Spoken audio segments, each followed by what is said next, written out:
Hello again, everybody. I'm Roger Hoover. Glad to welcome you back to the Crimson Tide Sports Network, and welcome to Crimson Drive. It's presented to you by Regions Bank, the official bank of the SEC. Make sure you order now your new University of Alabama Visa check cards and checks from Regions Bank, especially get the National Champions Visa check card and checks, again, from Regions Bank, the official bank of the SEC. Just go online to regions.com/GoBama to order yours today. We're back on a Thursday. We're back inside the studio here in Tuscaloosa, and we're certainly glad you're with us for what's going to be an outstanding show looking at a lot of different Alabama sports. So let's go ahead and take a look at what's coming up today on Crimson Drive. Well, first up, earlier in the week, Alabama football held its second pro day inside of the football complex. So we're going to be taking a look at Alabama players that participated in pro day, hearing some comments from Crimson Tide head coach Nick Saban, and then we'll be visiting with one of the best pitchers for the Crimson Tide this season. The Saturday starter, Dylan Smith, is pitching really well for the Alabama baseball team. We'll hear all about what's led into his success on the mound and what he wants to see for Alabama moving forward. They've got a huge series coming up this weekend against Tennessee. Speaking of big series this weekend, the softball team back at home, ready to welcome in Texas A&M from tonight through Saturday, and our softball broadcasters, Tom Canterbury, Gray Robertson, they'll be discussing everything about Alabama softball, kind of a mid-season report, as we still have a lot of SEC games left to go, but the Crimson Tide hoping for some big wins down the stretch. And then football, we're getting closer to A-Day, so it's time to take a look at some spring practice footage and really get caught up to date on everything that's going on for the Crimson Tide on the gridiron. Starting our look at the headlines, we start with football. Again, spring practice continues. A lot of work in full pads, according to Coach Saban. And coming up on Saturday, Alabama will have its first scrimmage of the spring. Remember, last year, Alabama was unable to have any spring practice due to the COVID-19 pandemic, but they're back on the practice fields and really doing well so far. So all reports have been good. We'll be taking a look at some practice footage coming up. Tuesday, as I mentioned, held the second pro day in Tuscaloosa. A big performance by Mac Jones, Najee Harris, Devontae Smith. We also saw Millard Forrestall out there having some success along with Carl Tucker. And then, of course, Landon Dickerson. You will not want to miss what's coming up with Landon Dickerson here in just a few moments as he showed off his athleticism, let's say, during pro day for the Crimson Tide.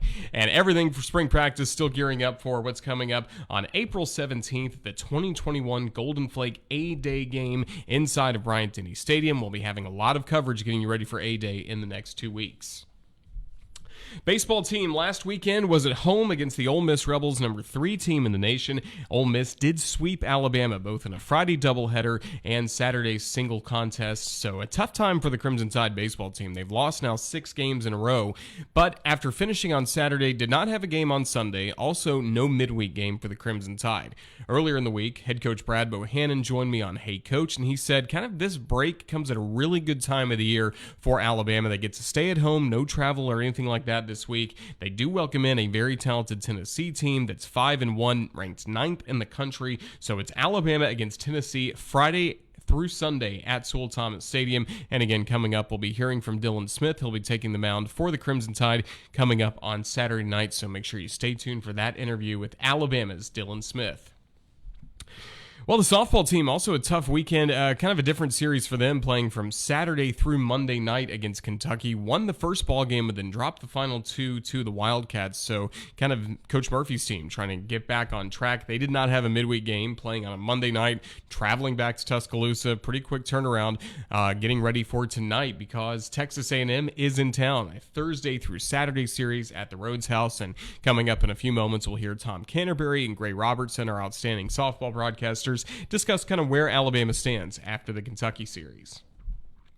Last week on the show, we had a great conversation with gymnastics head coach Dana Duckworth, and her group is ready to compete in the NCAA Tuscaloosa Regional that begins today. The Crimson Tide will be participating coming up tomorrow at 1 o'clock, so we certainly hope fans can make their way to Coleman Coliseum, cheer on the SEC champions, Alabama Crimson Tide, and we'll hopefully see Alabama move past the regionals and qualify for the national championship meet. We'll continue having plenty of gymnastics coverage here on Crimson Drive. Then last but not least, the men's basketball team on Sunday fell in overtime, 88-78 to UCLA in the Sweet 16. What a great final shot in regulation by Alex Reese that sent the game into overtime. But unfortunately, the season comes to a close. A really successful year where Alabama won the SEC regular season championship and the tournament championship. The last ball game, Alabama led by Javon Quinterly with 20 points. And now that the senior class starts to say goodbye, it's going to be players like Javon Quinterly, Jaden Shackelford, Joshua Primo, Jawan Gary. You can go down the list. They're going to be taking this basketball program into the future, but kind of tough to say goodbye to what has been such a fun season for men's basketball here at the Capstone. Well, Crimson Drive starting to roll on this Thursday afternoon. First with a look at football, and we want to look first at Pro Day. I mentioned that was earlier this week on Tuesday. Coach Saban, some members of the media, or met with the members of the media on Monday along with several Alabama players, talking about what they wanted to accomplish on Pro Day. And from all reports, it was a very successful Tuesday for the Alabama Crimson Tide. So why don't you sit back, relax, and enjoy this look at Alabama's second Pro Day from earlier this week. Well, I certainly appreciate the opportunity to be with you guys here today. And first of all, I'd like to say how proud I am of this group of young men, the kind of players, the kind of competitive character they had, the togetherness and the leadership that they gave our team is, I think, something that would benefit any organization or any team. So we always appreciate it when you guys pay attention to our players, and I certainly thank you for that. And we try to make it as hospitable as possible here at Alabama anytime the NFL is involved with anything that we do here, because we understand and know what you guys have to go through. I've been on that side of it, so if we can do anything for you, just ask. Yeah, I got a chance to talk with, first of all 32 teams, obviously at the Senior Bowl, so that was really awesome. But some teams will follow up with meetings, and I know they get an hour on Zoom or whatever like that, but I kind of just schedule it throughout the week, and I have a bunch coming up in the future.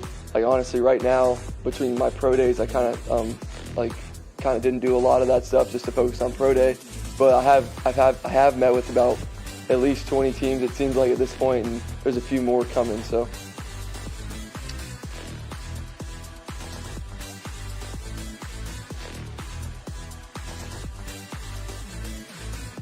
There are bigger people who don't perform anywhere near how he performs. There are people that are bigger than him that don't have the competitive spirit that he has, nor the competitive toughness. I mean, tell me how many receivers are tougher than he is, that block better, that play more physical than he does.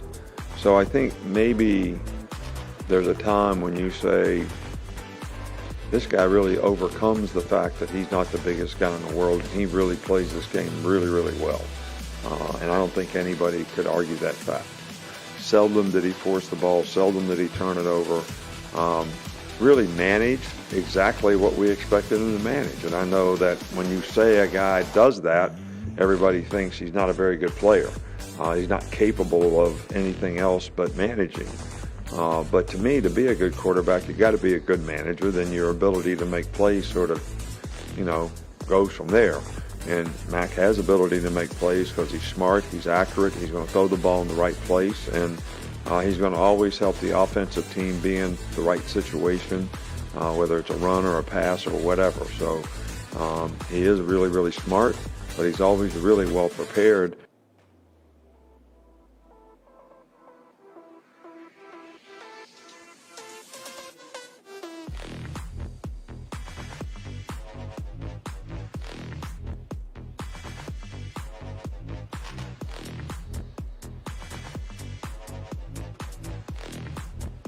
I think if you check the record, every running back that we've had here since we came here has been a third round or better in terms of the draft and how they got drafted. All right, so we're very proud of that in terms of the quality of guys we've been able to recruit, but also how they developed in the program here. And Najee is, I think, an exceptional player. He's got great size. He's a really good receiver. He's instinctive as a runner. He's tough. He's hard to tackle. And he kind of gets better as the game goes on. So he's got some really, really positive attributes. He's always been a really, really good team guy here. So I love the guy, and I think he'll be a really, really good player at the next level.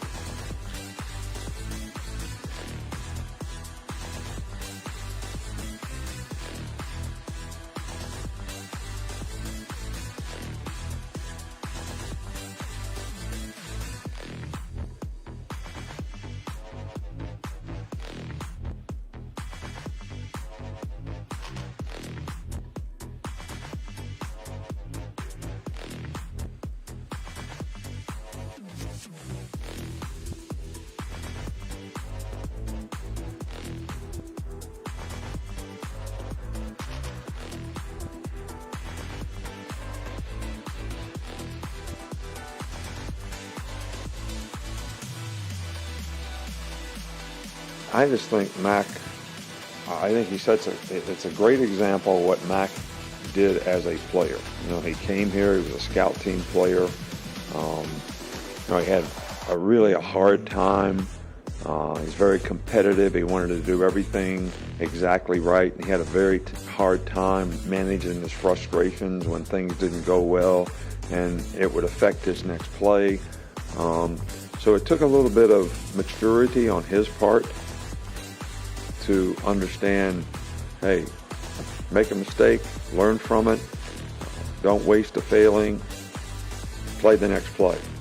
And, you know, he improved dramatically in all those areas, but, you know, Mac played behind some really, really good players here, whether it was Jalen Hurt, Tua, and, you know, he persevered, which I think is the greatest example for a lot of players. You know, he didn't, I'm not going to start here, so I'm going to go someplace else. I mean, he stayed. He you know, sort of worked hard to develop and improve, and he improved every year, mentally and physically, and turned out to have one of the greatest years of any quarterback in this particular season, this past season. So I'm really proud of what he did to become a player. Then the leadership that he showed the rest of his teammates, in being in the position that he was, starting quarterback. So great example of perseverance by a player. What separates me is my preparation and my ability to take what I learned from the coaches' meetings and my own meetings and then apply it to the field. I'm going to do exactly what the coach tells me to do, and I'm going to play within the framework of the offense. But, you know, at Alabama, I was asked to throw bubble passes and throw down the field, and I just did whatever Coach Sark wanted me to do. And if another team wants me to run zone read or do something like that, I'll do that. So I'm willing to do whatever.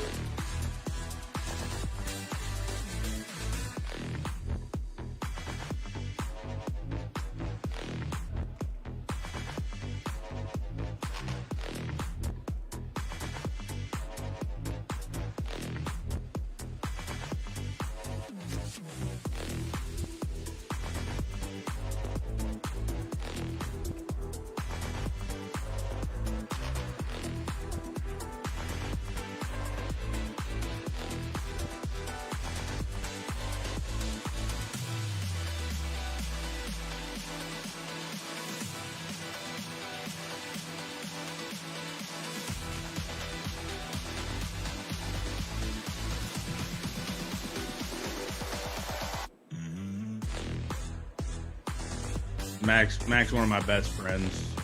He outside of football too. So, you know, we hang out all the time. We talk every day. I'm about to go see him. We're gonna go work out here soon anyway. But I mean, he's just a phenomenal guy. I mean, he's, you know, I can't say enough good things about him. But, you know, I think this entire team had, you know, we had more than just kind of, you know, teammate relationships with everybody. We were all friends. Didn't matter if it was, you know, another O lineman, D linemen, DBs, linebackers, quarterbacks, long snappers, whoever it was. It's just, you know, we were really just kind of a family, and I think that's what made it really special for us. All right, Landon Dickerson just basically had knee surgery only a few months ago. He was injured in the championship game and the SEC title game against the Florida Gators. Now he's doing cartwheels. I mean, it's just incredible to see that he did the Army crawl, kind of sneaking up on Mac Jones last week during the first pro day. He certainly upped his game for pro day number 2 with all those crazy cartwheels. So that was kind of a fun end to what was a really solid day for the Crimson Tide on Tuesday with its second pro day. Best of luck to all the Crimson Tide players gearing up for this year's NFL draft.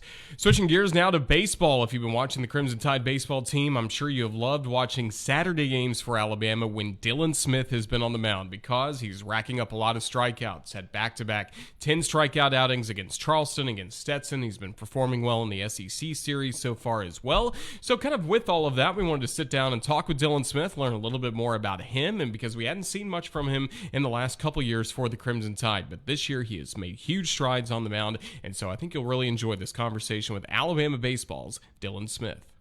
Joined now by the real deal, Dylan Smith. First of all, Dylan, how'd you get that nickname, the real deal? Well, I mean, I grew up with it. A few of my little league coaches in baseball, they had named me the real deal because I always showed up in big time situations. And you've been showing up this season for the Alabama Crimson Tide. How you feel about the season you've had at this point as a Saturday starter for Alabama?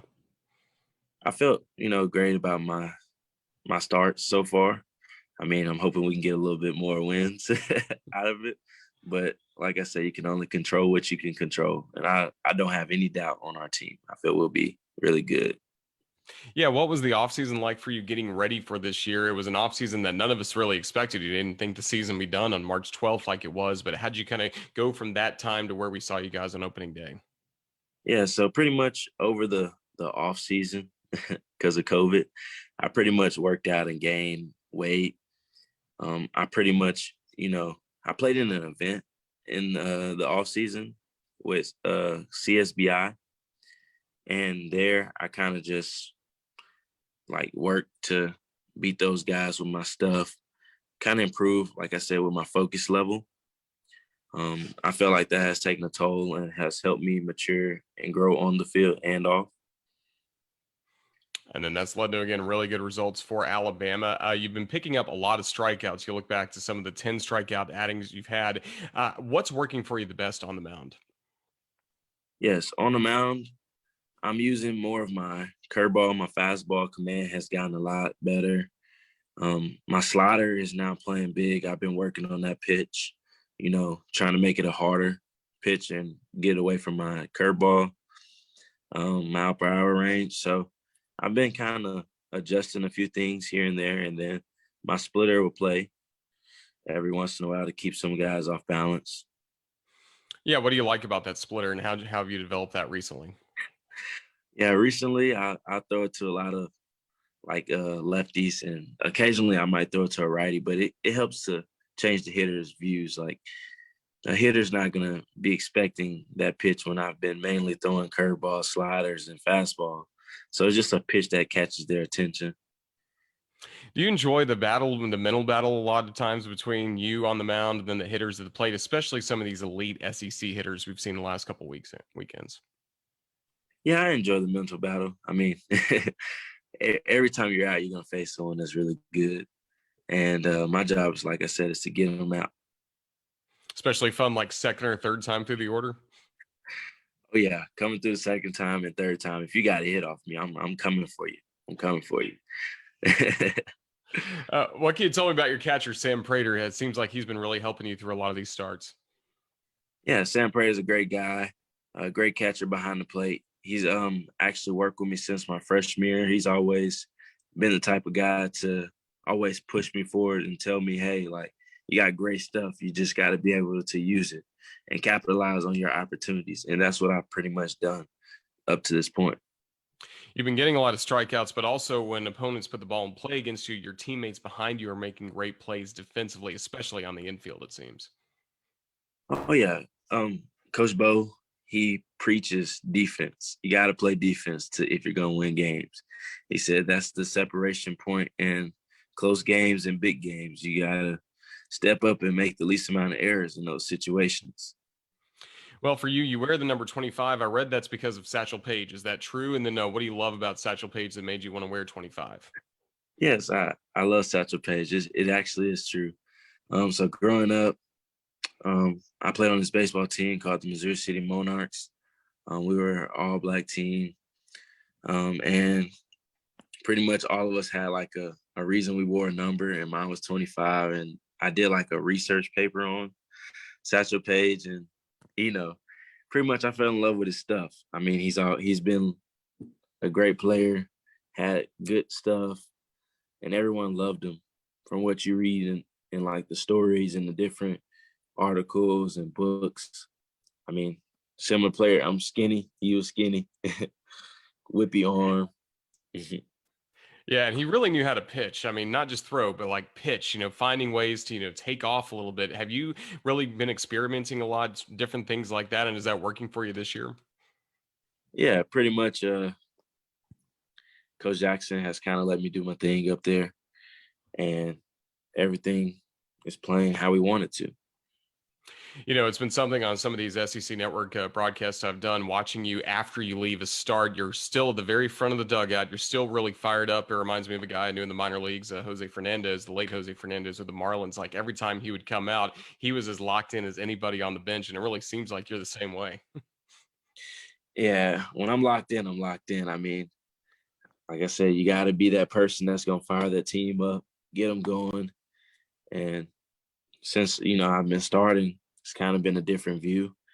I don't want to stress too much on my hitters because hitting is hard, And like I said, I can only keep the game where it is. What can you tell us about the team chemistry right now, even with some tough losses recently? Just how are the spirits with the team right now? Yeah, the team spirit is really good. We haven't really gotten down on ourselves or anything like that because it's a lot of baseball left.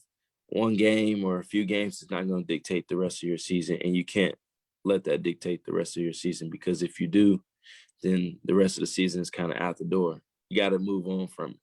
You lose, okay, so what? You got a next one coming up. You got to win that one. So you got to take it day by day. Have a small mindset about it. Well, what can you tell us about the influence your mom has had, helping you all throughout your journey throughout baseball, now here to Alabama? Yeah, my mom has helped me tremendously. I mean, that's my best friend on and off the field. Her and my grandma pretty much, you know, are like there for me. My grandma comes to all the games. My mom comes to majority of our weekend series games.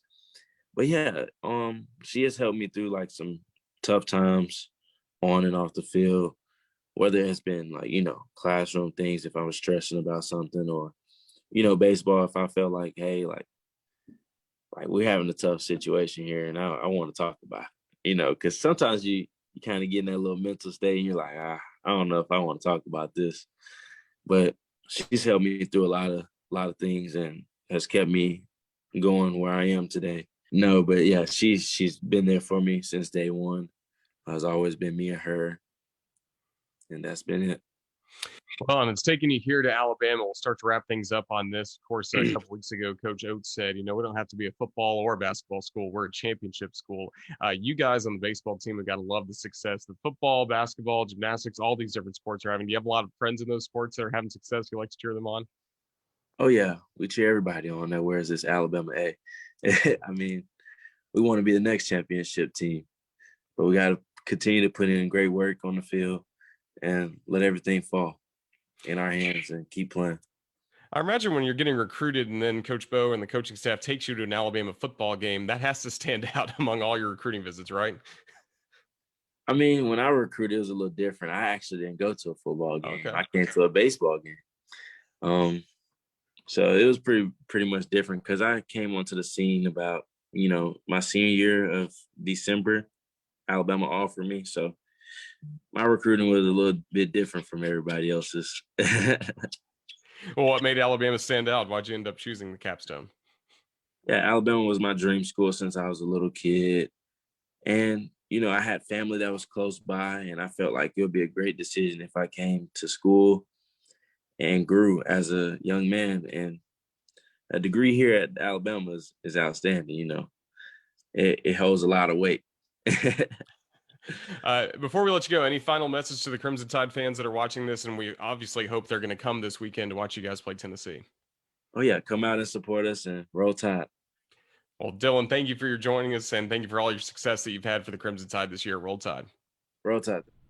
Thanks to Dylan Smith for joining us. I mean, he has been tremendous all season long on the mound for the Crimson Tide. Now we're really fired up for his start coming up this weekend against the Tennessee Volunteers here in Tuscaloosa.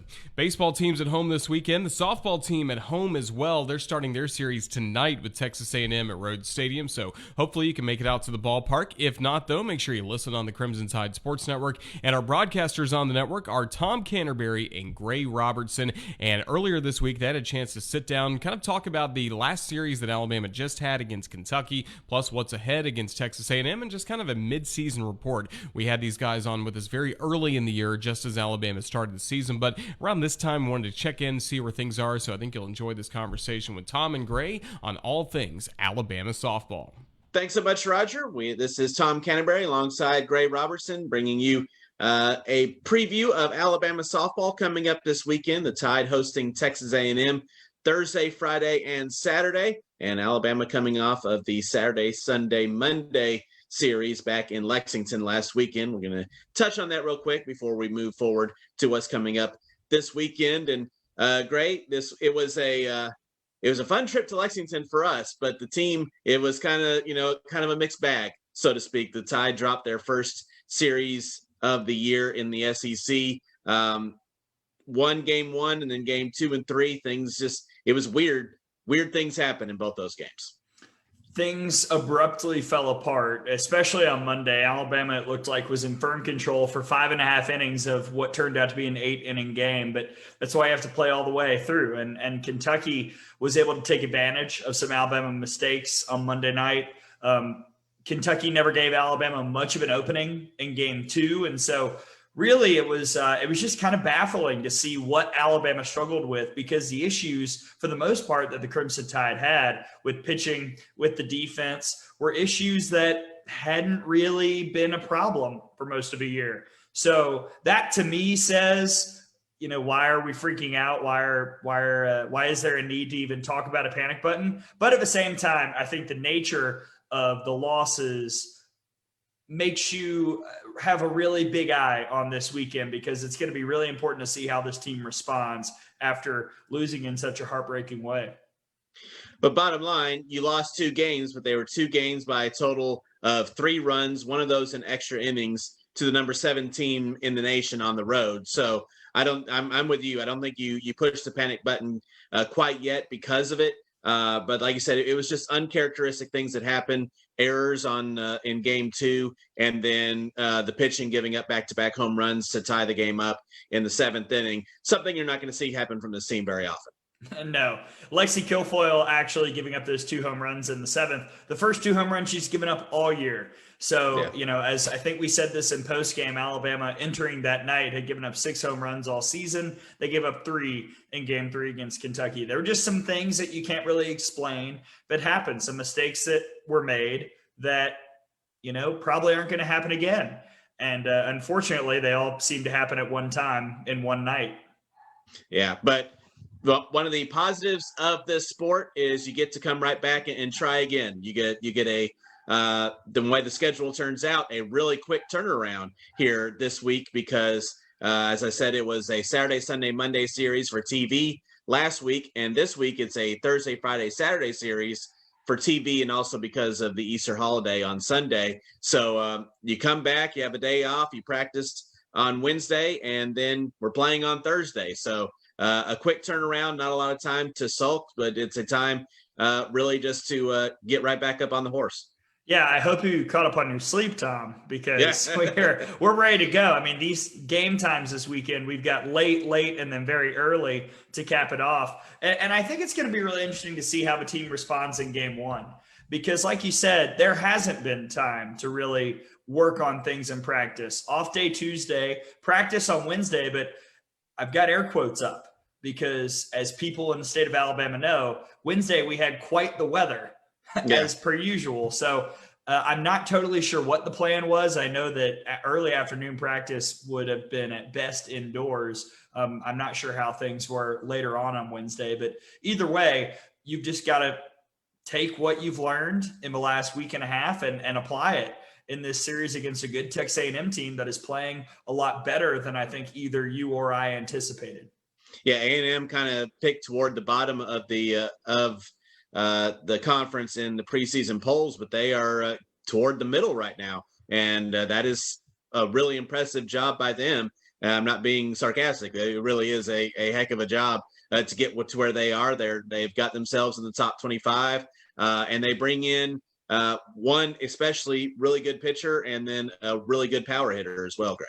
Yes, both of which I am familiar with, and actually a pitching staff led by 2 transfers. The first is the one I know you were talking about, Mackenzie Herzog, 0.73 ERA this year. She's been phenomenal in conference play so far, in SEC play. Hasn't given up an earned run yet, has given up only 3 earned runs in over almost 20 innings of play against SEC opponents. Just really strong work by her, a Florida State transfer. And the other is Kelsey Brodus, coming from Boise State, former Mountain West Pitcher of the Year a couple seasons ago. She threw a no-hitter earlier this season. Most of the runs that she has given up happened in the first game of the year, the first game in which she appeared in the circle. So that's a really good 1-2 punch that Alabama's going to have to battle against this weekend. And at the plate, my girl Haley Lee. All right. Now, I love Haley Lee. She played in the FGCL this summer. She used that time to work on her game. And as I was talking to Joe Evans and reading some of the notes, getting ready for this series, because I'm crossing over for the 1 TV game this weekend, Joe Evans credits the FGCL for really giving Haley that extra confidence and extra boost and letting her know that she could be this type of hitter. And I mean, the stats speak for themselves, Tom. That 434 this year, 12 home runs, 27 RBIs. She's first in the SEC in slugging percentage. Her OBP is 556 for the season.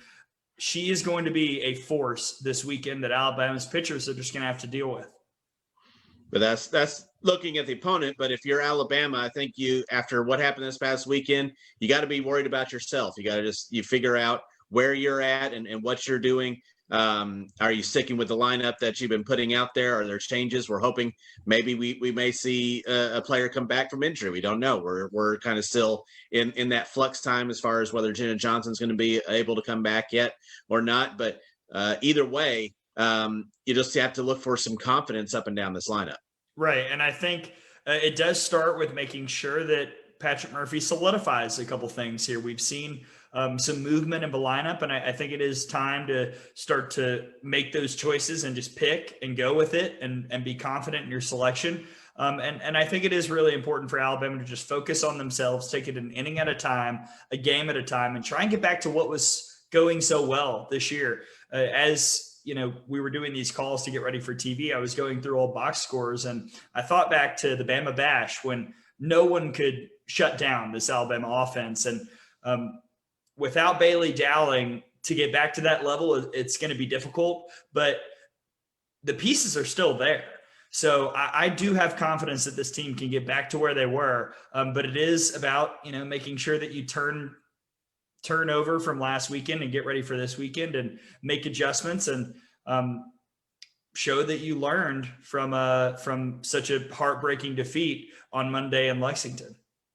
Well, I would say, some bright spots obviously from this past weekend. I thought Savannah Woodard played really, really well, kind of really solidifying herself in taking Bailey Dowling's place in the field, not necessarily in the lineup, but in the field, and then was able to have a 3-for-4 day and has had some really good at-bats and is just able to help turn the lineup over. And speaking of that, Alyssa Brown was outstanding this past weekend.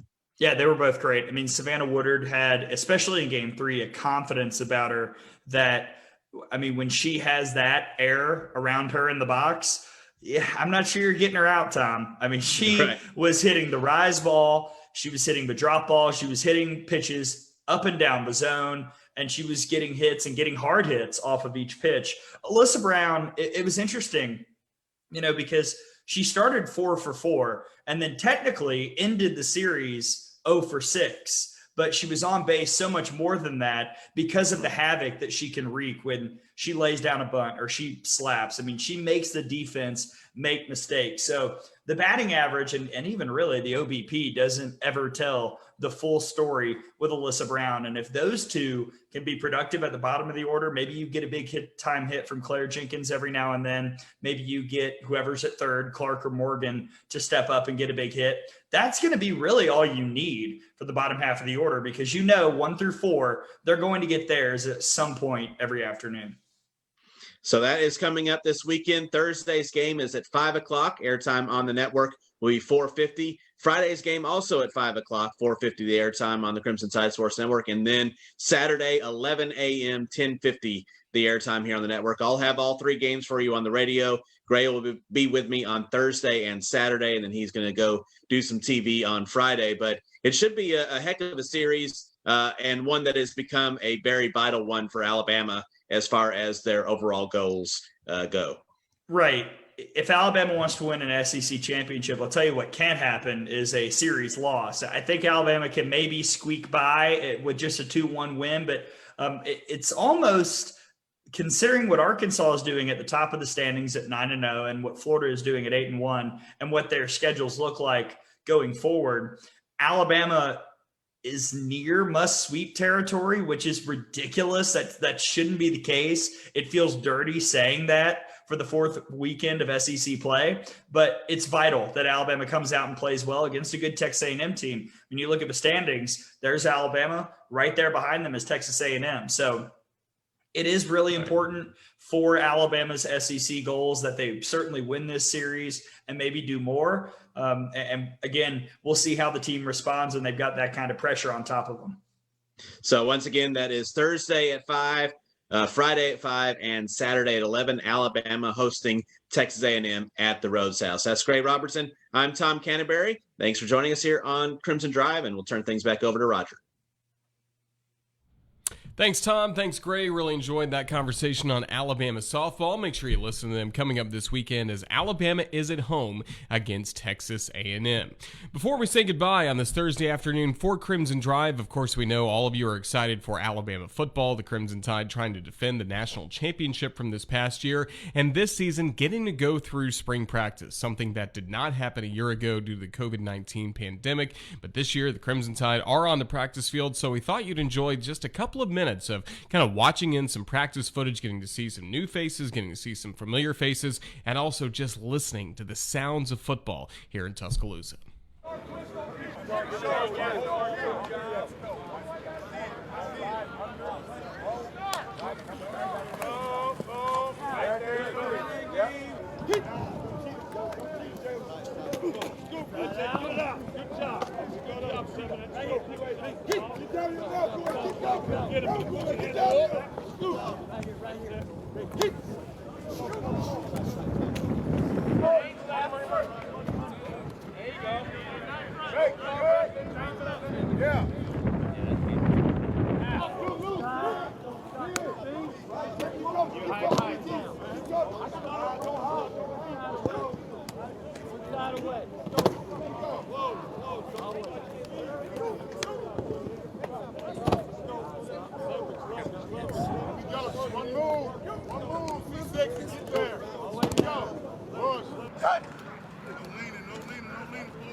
Ball should move. Ball should move. Ball should move. Now first, get up.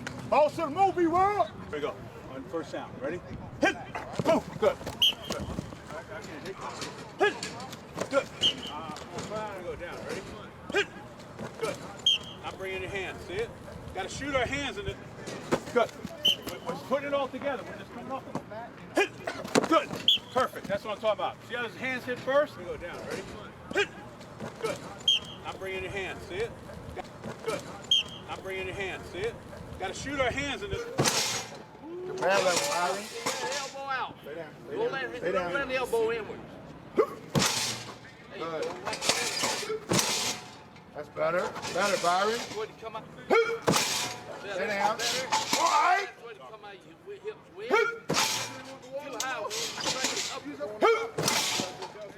Stay up, man. No, they ain't got nothing to do with that dumbest. We're rocking it back, man.